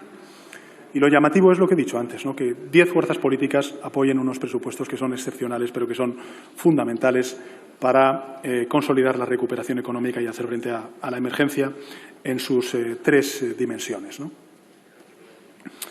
Yo en esto, señoría, le haría una reflexión. Yo creo que la ultraderecha sabe dónde va. Lo tiene muy claro, ha subido aquí y lo ha dejado claro. Eso yo creo que no puede ser un elemento de crítica a la ultraderecha. Pero no puedo decir lo mismo de ustedes, que gobiernan con ellos en algunos territorios, señora Arrimadas, lo cual no parece una buena forma de avanzar, porque quienes no saben dónde van, pues acaban siempre en el lado equivocado, señora Arrimadas. No se preocupe, la estrategia de vacunación saldrá. Hacer política útil, desde luego, más allá del eslogan, es aprobar unos presupuestos generales del Estado que son fundamentales. Nosotros vamos a seguir tendiendo la mano a su grupo parlamentario para, en fin, para sacar adelante medidas que son muy importantes en nuestro país. Ojalá entendamos todos que no hay mayor grandeza que pactar con quien más lejano estemos, por encima de las inercias que arrastramos. Será, yo creo, eso, señora Arrimadas, un gran día para España. Al señor Esteban, pues en fin, lo he dicho antes en mi al principio de la intervención, le agradezco y mucho que se centre en los temas que realmente están siendo objeto de debate y que justifican esta comparecencia sobre el Fondo de Recuperación y el Estado de Derecho. Bueno, pues evidentemente yo creo que todos somos muy conscientes de la dificultad que teníamos con estos dos países. Yo creo que lo bueno es que salvaguardamos y no se toca el acuerdo entre el Consejo, la Comisión y el Parlamento Europeo, pero evidentemente yo creo que no puedo sino compartir, ¿no?, el que efectivamente Europa es una comunidad de valores, no es simplemente un mercado único, y evidentemente esto es un elemento que yo estoy convencido, el del Estado de Derecho va a continuar siendo objeto de mucho debate en la Unión Europea. Sobre la gestión de fondos, la cogobernanza, los proyectos, yo creo que tienen que ser vertebradores, lo he dicho antes. Sobre los PERTEs y el Real Decreto Ley, pues decirle que evidentemente el tema de los PERTEs estará colgado de ese Real Decreto Ley. Sobre la transición ecológica, agradecerle el aporte, el apoyo en la negociación de ese fondo que aprobamos ayer en el Consejo de Ministros para el sistema eléctrico. Por fin, el Estatuto del Consumidor Electrointensivo. Yo creo que son grandes avances que además van a generar certidumbre, estabilidad para las grandes industrias electrointensivas de nuestro país, que no se me olvida, no se me escapa, que efectivamente tienen mucho que ver con determinados territorios y también, lógicamente, el País Vasco. En relación con la referencia al gas, decirle que bueno, la clave es que no se financie con dinero público más proyectos gasistas, sino que, evidentemente, impulsemos esa transición ecológica. Yo tengo que decirle que no era partidario de hacer una referencia explícita al gas en las conclusiones, pero hubo algunos países que lo tuvieron muy en cuenta, y no precisamente países muy comprometidos con la transición ecológica, ¿no?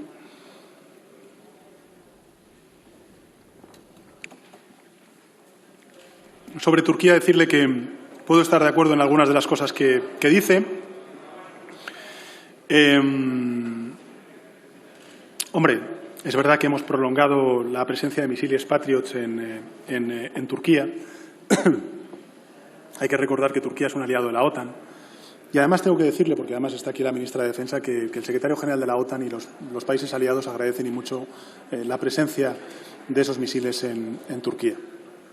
Y en relación con Turquía, pues hombre, tengo que decirle que hemos aprobado tanto Italia como España en esa cumbre bilateral que celebramos en Mallorca hace muy pocas semanas, pues un non-paper para que Europa empezara ya a tener una estrategia mucho más estructurada en cuanto a la vecindad sur.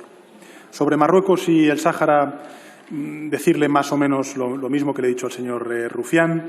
Sobre el alivio de la deuda, decirle que ese es uno de los acuerdos del G20.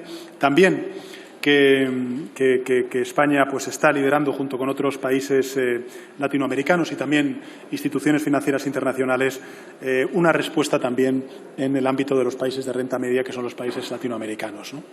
Y sobre el Brexit, pues es que estoy de acuerdo con usted. Es decir, que nosotros estamos preparados, tenemos preparado ya en buena medida el Real Decreto Ley para poner en marcha pues el plan de contingencia sectorial y particular a nivel estatal.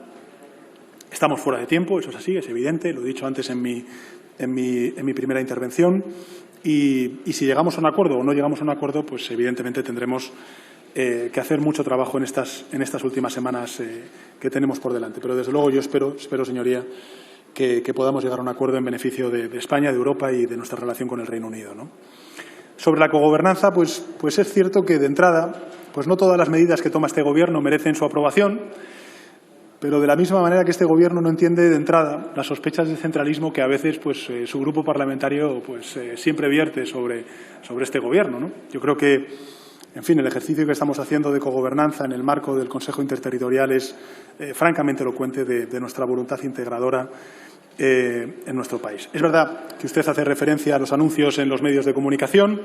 Bueno, ahí podríamos entrar en una discusión sobre quién anuncia qué y en qué tiempos, pero le agradezco y mucho, ¿no?, el planteamiento que hace sobre las vacunas, sobre una mirada más esperanzadora de la evolución de la pandemia en los próximos meses, que yo comparto, ¿no?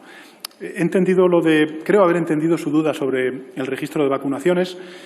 Entiendo que se referirá a algo que está previsto en la estrategia de vacunación, y es que evidentemente nosotros, cuando empecemos a vacunar, tendremos que hacer un registro de esas personas vacunadas precisamente para ver la evolución y los efectos de la misma. Comparto con usted plenamente, totalmente, el desafío que tenemos en términos logísticos, porque al final no vamos a estar vacunando a la población con una sola vacuna, sino con unas cuantas vacunas, algunas 2 dosis, como es la de Moderna o la de Pfizer-BioNTech, otras de 1 dosis, como es la de Janssen cuando llegue, o la de Sanofi. El desafío logístico de las temperaturas que tenemos que garantizar para la vacuna. Las técnicas que se están utilizando, no es lo mismo la técnica de Pfizer que la técnica de Sanofi, más tradicional. En definitiva, yo creo que hay un debate que se va a abrir en la que yo creo que lo más importante es que garanticemos 2 cosas. La primera, la seguridad. Europa no está corriendo en la validación de estas vacunas, la de Pfizer-BioNTech o la de Moderna, cuando estas autoridades independientes consideren oportuno validarlo porque así han cubierto todos los plazos, pues se hará. Ojalá fuese cuanto antes, pero si tenemos que esperar unas semanas más, pues habrá que esperarlas. Y también, por tanto, la seguridad yo creo que está garantizada y, en segundo lugar, lo que es el acceso equitativo, ¿no? Es verdad que yo he escuchado pues algún gobierno autonómico ya reprochar el que el Gobierno de España está reduciendo, no sé por qué oscura razón, el número de dosis en una comunidad autónoma en otra. A mí me gustaría, señoría, y esto le pido a todos los grupos parlamentarios, que toda la vacunación que va a empezar a llegar en los próximos días no sea un elemento más de confrontación partidista, porque el Gobierno de España lo que quiere es garantizar el acceso equitativo al conjunto de la población española.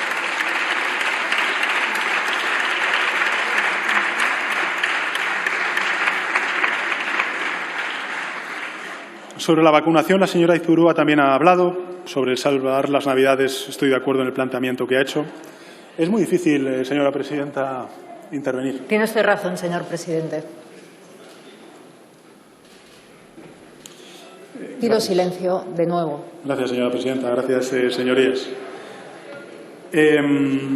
Sobre la vacunación. No se le oye porque no callan, señorías.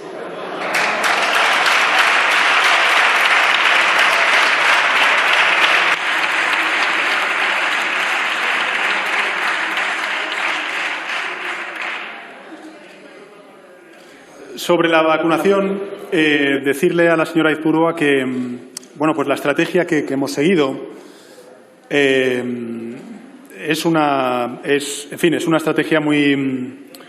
El otro día, precisamente hablando con el presidente de la República Francesa, hacía una reflexión sobre la vacunación. Y decía lo siguiente, decía que en anteriores vacunaciones que se han producido en Francia, donde hay un gran debate sobre la vacunación, o en Italia, donde se está planteando ver de qué forma se garantiza el acceso a la vacuna. Claro, el planteamiento es si se utiliza el ejército para vacunar o si utilizan, digamos, el Sistema Nacional de Salud en nuestro país o en cada uno de esos países, ¿no? Yo creo que la estrategia que ha aprobado el Ministerio de Sanidad junto con los consejeros de Sanidad de los distintos gobiernos autonómicos, a mi juicio es la acertada, porque en realidad la confianza en la vacuna no solamente la vamos a dar las autoridades cuando hablamos de pues todos los controles que tienen que tener por las autoridades, la Agencia del Medicamento Europea y la accesibilidad de la misma, sino también que sea el profesional sanitario, el médico de cabecera en la atención primaria, en los consultorios, en esos 13.000 puntos que tenemos desplegados por todo el territorio, los que, de alguna manera, hablen con los pacientes, hablen con los grupos vulnerables a esta enfermedad y les garanticen efectivamente la seguridad, con toda seguridad, la efectividad de esta vacuna, ¿no? Yo creo que la estrategia que se ha planteado es la acertada.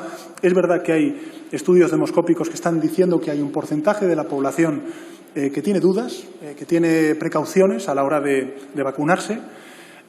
Las entiendo, yo creo que todos podemos compartir parte de esas dudas en el sentido de que en fin, es un virus desconocido, pero tienen que despejar todas esas dudas porque, desde luego, el ejercicio que se ha hecho por parte de las autoridades sanitarias, de la Agencia Europea de Medicamentos, de los extraordinarios científicos y profesionales sanitarios que tenemos en Europa y en España, van a garantizar la absoluta, total seguridad de la vacuna en nuestro país y en el conjunto del continente europeo, ¿no? No puedo sino compartir este planteamiento que hace de la solidaridad internacional. Nosotros estamos, desde el principio de la pandemia, financiando proyectos internacionales más allá de la Unión Europea para garantizar el acceso equitativo a la vacuna por parte de terceros países que no tienen acceso hoy a la vacuna ni recursos. Por cierto, una duda que se ha suscitado por su parte o por parte, me parece, de la portavoz de la CUP, la señora Abey, la vacuna va a ser gratuita. O sea, no van a tener que pagar ni un céntimo de euro los ciudadanos. Sé que usted no ha sido, pero al propósito de la vacuna, como alguien me lo ha comentado, garantizo que es gratuita y que, por tanto, todos los españoles se van a poder vacunar gratuitamente. Bueno, gratuitamente no, la hemos pagado con nuestros impuestos, lógicamente, a la Comisión Europea, que ha sido quien ha negociado estos contratos con las grandes farmacéuticas. Pero vamos, que no van a tener que pagar un céntimo más de euro, ¿no? Comparto con usted la apreciación que ha hecho sobre los jóvenes. Estoy absolutamente de acuerdo. Creo que es muy importante no estigmatizar a una población joven, que precisamente lo vimos, no sé si se recuerda usted, en las calles, en la plaza de Logroño, cuando hubo unos altercados precisamente liderados por grupos radicales de ultraderecha, negacionistas y que destrozaron buena parte del mobiliario urbano en Logroño, y fueron jóvenes los que repararon todos esos desperfectos, ¿no? Esa es la juventud que tiene nuestro país y, desde luego, yo no puedo estar más de acuerdo con su apreciación. Y sobre el Fondo de Recuperación, pues creo que he respondido. Y sobre el Pacto Constitucional, que usted ha hecho referencia, pues mire, yo lo he dicho muchas veces públicamente, pero como creo que es importante también que quede en acta, conste en acta aquí en el Congreso de los Diputados, pues el Partido Socialista Obrero Español, fíjese que la oposición dice que el Partido Socialista se ha convertido en el Partido Sanchista, ya no es el Partido Socialista Obrero Español, ¿no?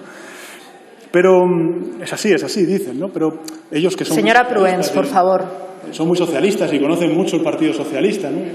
Yo nunca hablaré del Partido Popular ni del liderazgo del señor Casado ni del Partido Popular, ¿no? En fin, cada uno hace lo que quiera, ¿no?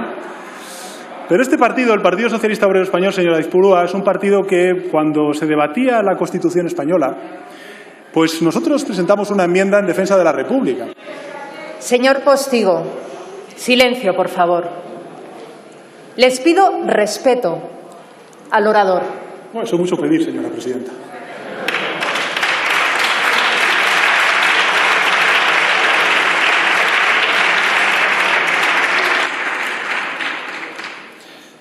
Pero bueno, defendimos la República, perdimos esa votación, fuimos el único grupo parlamentario que defendió la enmienda a la República y la perdimos. Y recuerdo que cuando concluyeron los trabajos parlamentarios de esa Comisión Constitucional, pues el Partido Socialista Obrero Español asumió en su totalidad, del primero al último de los artículos de la Constitución, el pacto constitucional. Por tanto, en fin, nosotros tenemos esa tradición, tenemos esa visión de que un pacto constitucional se cumple en su totalidad, no aquellos artículos que me gustan más o que me gustan menos, ¿no? Como es, por ejemplo, el Partido Popular, que es verdad que se da muchos golpes de pecho por la mañana con la Constitución, pero por la tarde incumplen aquellos que no les interesan, ¿no? Y, en fin, yo pues defiendo por esas razones la Constitución, por una cuestión de coherencia histórica de mi partido, del Partido Socialista Obrero Español. El mismo partido, por cierto, que ha presentado ante las Cortes y que ahora mismo se está debatiendo pues una ley de memoria democrática, que es también una reivindicación del mejor legado del republicanismo, como lo es también la Constitución española. Por tanto, pues como presidente del Gobierno defiendo la Constitución de pe a pa, de principio a fin. De modo que, señores de la derecha y la ultraderecha, de riesgo para la Constitución, ninguno. Lo que vamos a hacer es reforzarla.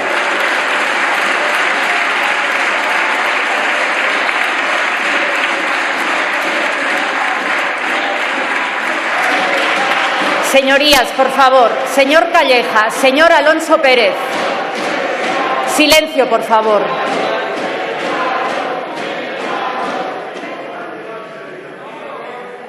Señorías, tengo que recordarles que estamos en el Poder Legislativo de España, que somos representantes de todos los ciudadanos y todas las ciudadanas de este país. Tengo que recordárselo, señorías.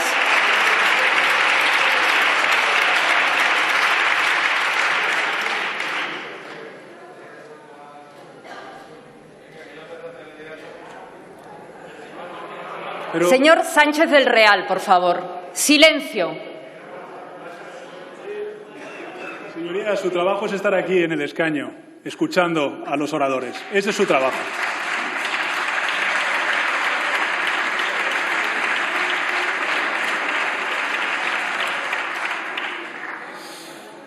Este es el problema, señorías. Tenemos una derecha y una ultraderecha asilvestrada, trumpista, nada moderada y nada europeísta. Pero, en fin, así les va. Así les va. ¿Cuál es el problema? El problema de la derecha y la ultraderecha es que no reconoce los resultados electorales y su condición de minoría parlamentaria. Es así.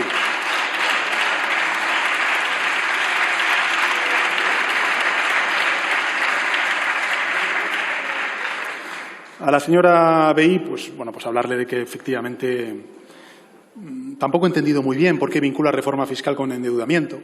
El endeudamiento lo estamos haciendo todos los países y además tenemos que hacerlo.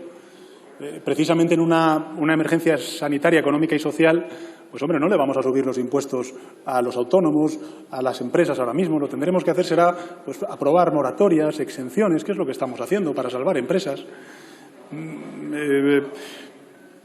Hombre, ya que hacemos ese endeudamiento que estamos haciendo, pues hombre, que sea para bien, en el sentido de que las próximas generaciones lo que se encuentren sea un planeta más sostenible. De ahí también la lógica de toda la inversión que estamos haciendo en transición ecológica y en inversiones para energías limpias.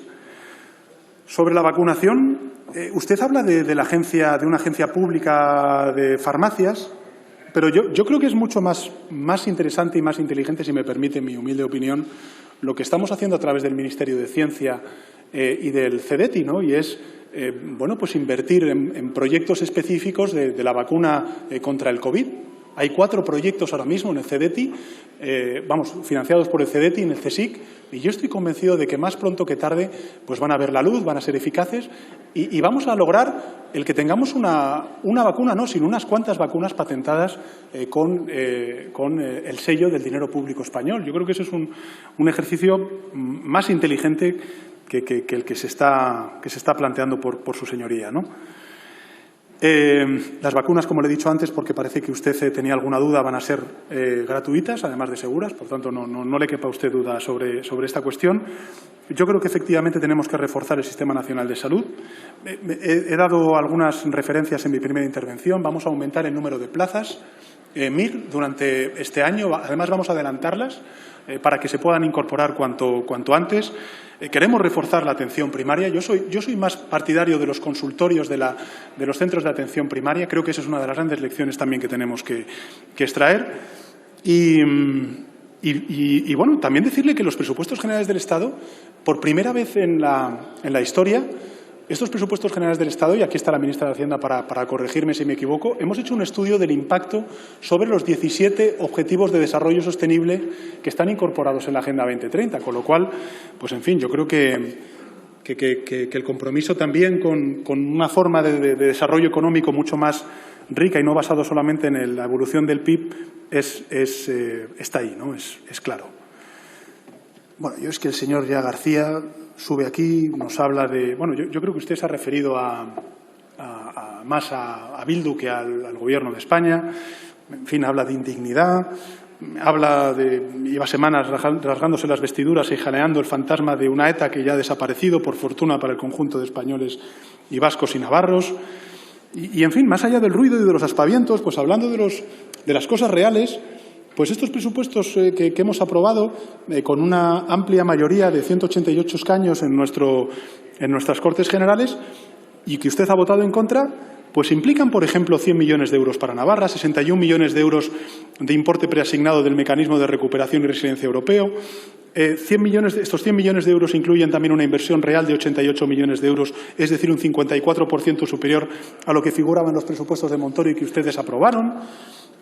Más concretamente, se van a financiar 42 millones de euros en inversiones para actuaciones en transición ecológica, 18 millones de euros para la rehabilitación de entornos residenciales y edificios públicos, que van a beneficiar a casi 9.200 hogares en Navarra, 6,5 millones de euros para el Plan de Choque por el Empleo Joven, 8,5 millones de euros para los servicios ferroviarios declarados de obligación de servicio público en Navarra, 62,67 millones de euros de ADIF alta velocidad para inversiones en la actuación de la red TEN-T.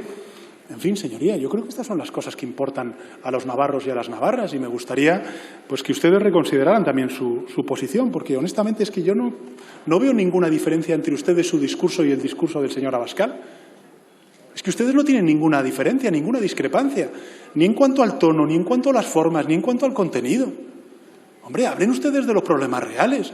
No suba aquí a la tribuna, nos suelta su perorata, se baja y en fin, y no ha hablado de lo que veníamos a hablar, del Consejo Europeo, del plan de recuperación, de la importancia de poner en marcha estas políticas. No sé, me parece que deberían reconsiderar su posición, ¿no?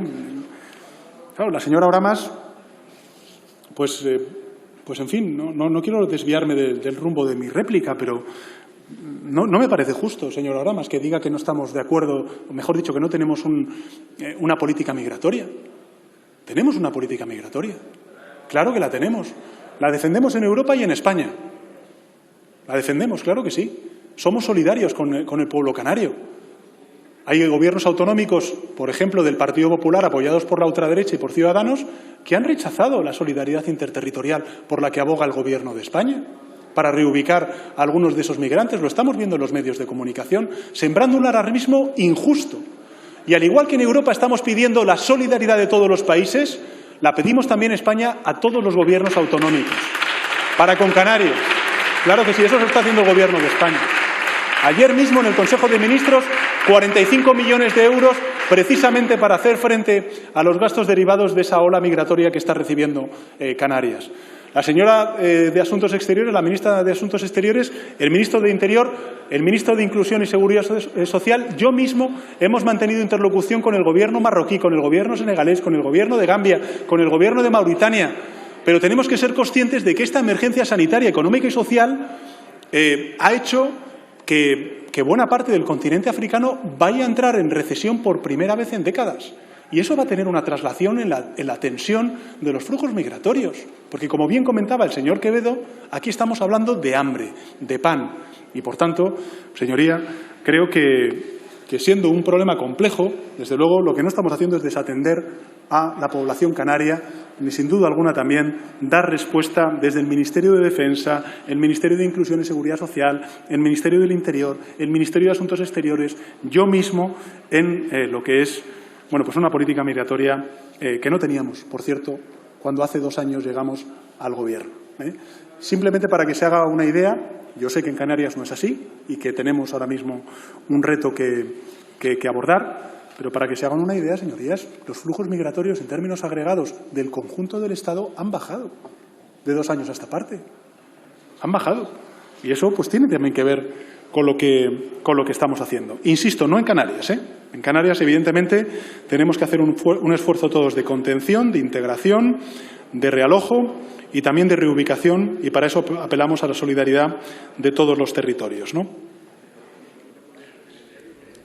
¿Estos presupuestos, señora Lamas, de verdad usted se cree que son un crimen para Canarias? ¿De verdad usted cree, señoría, que estos presupuestos no son buenos para Canarias?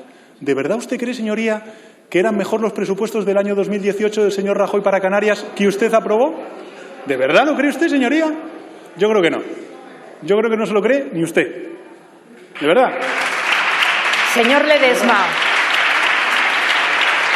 no hace falta que comparta su opinión al respecto con toda la Cámara. El orador no necesita coro permanente. Les pido silencio, por favor. A mí me gustaría, señora presidenta, simplemente hacer un ejercicio de reivindicación, porque muchas veces los españoles, cuando nos ven a través de las cámaras y escuchan sus palabras, pues evidentemente no saben quién es este o aquel diputado. Pero yo sí que quiero reivindicar la buena educación de la mayoría de esta Cámara y de los grupos parlamentarios.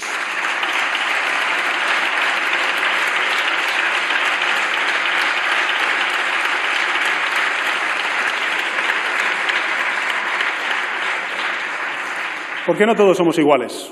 No todos somos iguales. Aquí está la derecha y la ultraderecha que no dejan hablar. Que no dejan hablar, que no respetan al orador y ni respetan sus argumentos ni respetan sus razones. Nosotros, señorías, sí lo hacemos. Señor Quevedo, agradezco su voluntad de continuar en todo momento con las negociaciones de los presupuestos. Yo creo que esta actitud abierta al diálogo, que es precisamente la que más necesitamos en estos momentos, además de los 1.393 millones de euros destinados a inversiones en Canarias y, como usted bien ha señalado, pues en otras ocasiones estos presupuestos dan un impulso definitivo a una de las demandas largamente reivindicadas por las fuerzas políticas canarias, el régimen económico y fiscal del archipiélago, en sintonía con los compromisos que allí están establecidos. En relación con la crisis migratoria, y siendo muy consciente, pues lógicamente vamos a tener luego ocasión de poder hablar de ello en la sesión de control. En fin, es compleja, es difícil, no tiene una respuesta pronta en el sentido de que en 2 o 3 días se puedan ver los frutos, pero créame que el Gobierno de España está trabajando a pleno rendimiento en ello y además con una visión solidaria de lo que representa este desafío para Canarias. Al señor Mazón, bueno, yo hace pocos días, el 4 de diciembre pasado, estuve con el presidente Revilla. Le agradezco su voluntad de negociación. Yo creo que los datos sobre los presupuestos para Cantabria son muy elocuentes. Un 2,8% más de inversión que en el proyecto anterior, 2.250 millones de euros. AVE, Hospital de Valdecilla, que es uno de los largamente reivindicados por el Gobierno cántabro de las reclamaciones al Gobierno de España. Los fondos europeos, el centro logístico de La Pasiega, el polo de competitividad sanitaria. Bueno, yo creo que, como decía antes a otros grupos parlamentarios de corte regionalista o nacionalista, creo que lo que es importante es que seamos conscientes de que tenemos que mirar más allá de nuestros territorios y vertebrar nuestro país, ¿no? Y sobre el Brexit, pues evidentemente decirle que esperamos que haya un acuerdo y que, si no hay acuerdo, pues España está preparada para hacer frente a todo el desafío de contingencia que tendremos por delante. Al señor Martínez Oblanca, decirle que no es el Gobierno de España el que está frenando la aprobación de ese impuesto en frontera al carbón. Al contrario, somos de los que más estamos presionando para que así se haga, pero tengo que decirle que hay gobiernos conservadores en la Unión Europea que no están a favor o que quieren ralentizarlo. Pero no es el Gobierno de España quien está a favor de ponerlo en marcha de manera rápida. Sobre el estatuto electrointensivo, usted es crítico. Yo creo que es un estatuto que es positivo para la industria consumidora de energía electrointensiva en Asturias también. Por tanto, de eso discrepamos. Y tengo que lamentar también que ustedes, en fin, se erigen en supuestos defensores del interés de los asturianos y asturianas, pero luego, cuando llega la hora de la verdad, no apoyan los presupuestos. Y las cifras yo creo que son bastante elocuentes. Estaba viendo aquí, el volumen de recursos para Asturias son 3.400 millones de euros, es decir, un 58%. No son un 2 o un 3% más, es un 58% más que los presupuestos anteriores, con un 43% más de inversión por habitante que la media nacional. Y bueno, ahí están todos los datos que, en fin, ya usted conoce y no quiero tampoco entrar en mayor detalle, ¿no? Y al señor Guitarte agradecerle también, pues lógicamente, su apoyo. Compartir con usted efectivamente la reflexión sobre el teletrabajo. Yo creo que el acuerdo al que ha llegado el Gobierno de España con los agentes sociales para aprobar una ley del teletrabajo que es pionera también en la función pública, pues es, en fin, algo que conviene subrayar y recordar, ¿no? Bueno, señorías, finalizo. Me gustaría hacerlo además con una última reflexión, completando aquellas con las que iniciaba mi intervención. Hay muchas formas de gestionar una crisis. Esta emergencia económica, social y sanitaria solamente se podía abordar de una manera, y es con justicia social, porque ya no podemos asumir que la consecuencia de la crisis sea empobrecer aún más a quienes menos tienen, ¿no? Acaba un año, el 2020, señorías, que ha significado pues, un año muy complejo, una pesadilla para muchos compatriotas. Pienso de nuevo en quienes han perdido a alguien, algún ser querido, algún familiar, en quienes temen perder su negocio o también el medio de vida, en la carga enorme que supuso el confinamiento para todos y para todas. Pienso sobre todo en los más jóvenes que están haciendo un ejercicio de renuncia y que han sufrido también el confinamiento en forma de cierre de colegios y, en consecuencia, de reducción y de dificultad en su educación, ¿no? En fin, también pienso en la fatiga creciente que experimenta nuestra sociedad, ¿no? En la forma en que todo esto ha influido en la vida y en el desarrollo de nuestros hijos, en las situaciones que antes se comentaban, creo recordar por parte de la señora Vehí, de estrés mental que la pandemia ha causado a miles y miles de españoles y de españolas por muy distintas causas. Pero yo creo que si algo hemos aprendido a lo largo de los años es que solo conociendo verdaderamente los problemas reales de nuestro país pues podemos aspirar a solucionarlos, ¿no? La sociedad española no espera de nosotros un espectáculo lamentable de afrentas, de reproches, debates sobre cuestiones absolutamente irreales, como desgraciadamente estamos acostumbrados a ver desde esta tribuna por parte de la oposición de la derecha a la ultraderecha. Espera de nosotros soluciones concretas, eficaces, empatía, altura de miras, altura política, unidad, una mínima unidad, lealtad en la colaboración institucional. No hacer política de baja estopa, hasta incluso también con el reparto de las vacunas. En definitiva, nos queda el reto de vencer de una vez por todas al virus y también la responsabilidad histórica de volver a hacer avanzar nuestro país y de hacer que en una década nuestra economía sea más poderosa, más sólida y más equilibrada, ¿no? En fin, sin duda, señorías, en las próximas décadas se va a producir una significativa mejora de nuestro bienestar. Yo estoy convencido de ello. Así lo creía hace prácticamente un año, cuando me dirigía a ustedes en la sesión de investidura, y la emergencia sanitaria que vivimos no ha hecho más que reforzar esa convicción. Pero debemos creerlo de verdad, invertir en ello de verdad, confiar en nosotros y en la posibilidad de nuestra sociedad, de todos y cada uno de los ciudadanos, de verdad. Señorías, para terminar, solamente puedo agradecer de corazón a quienes han dado su vida por salvar la del resto, en cada rincón de España, en cada puesto de trabajo. No existe mayor acto de amor ni de solidaridad por los demás del que han hecho precisamente los profesionales sanitarios en nuestro país. Y con la llegada de la vacuna, insisto, pues se acerca el principio del fin. Y mientras vemos la luz, sigamos protegiéndonos para proteger, especialmente en las fechas que tenemos por delante. Ese es el mensaje que me gustaría trasladar al conjunto de la población. Sigamos cuidándonos para cuidar a los demás. Sigamos tomando decisiones para solucionar los problemas reales y cotidianos de la gente. Gracias también, señorías, a la mayoría de esta Cámara, a los 188 diputados y diputadas que optaron por lo que tanto me han escuchado pedir con urgencia a lo largo de los últimos meses: unidad, diálogo y acuerdo. Recordemos aquellas pancartas en los balcones que nos decían en los momentos más duros del confinamiento: todo saldrá bien. Con la mayor humildad, con la mayor prudencia, pero desde la realidad de los hechos, podemos decir que esa predicción es hoy más cierta que nunca. Todo irá bien si seguimos unidos. La unidad y el desbloqueo que hemos demostrado en esta Cámara con los presupuestos generales después de 2 años de bloqueo parlamentario aporta eso: confianza, esperanza, estabilidad a los españoles, que es lo que se merecen. Esta vez sí, señorías. Entre todos, yo estoy convencido de que lo vamos a conseguir y de que todo va a salir bien. Gracias. Muchas gracias, señor presidente.